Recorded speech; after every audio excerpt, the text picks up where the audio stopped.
Hello, আসসালামু আলাইকুম। আমি খুলনার ছেলে আকাশ, অথবা আমার একটা পরিচয় আছে, আমিও ড্রাইভার। কিন্তু এই যে কুত্তার বাচ্চা আলামিন না যে ভিডিওটা বানাইছে, আমার 64 জেলার ড্রাইভার ভাইরা সবাই কি ঘরে চুরি পইরা বসে আছেন?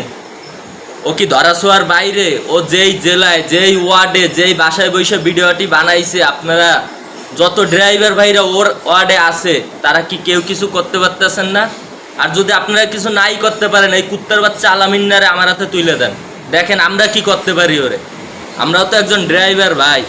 সব ড্রাইভাররা নেশা কইরা গাড়ি চালায় না, আর যে নেশা সেবন করে সে কোনোদিন গাড়ি চালাইতে পারে না। এই কুত্তার বাচ্চারে ধইরে পারলে আমাদের হাতে তুলে দেন ভাই।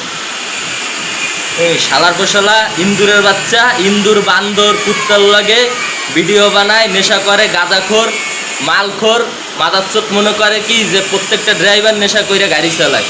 আরে না ভাই, প্রত্যেকটা ড্রাইভার নেশা কইরা কোনোদিন গাড়ি চালাইতে পারে না।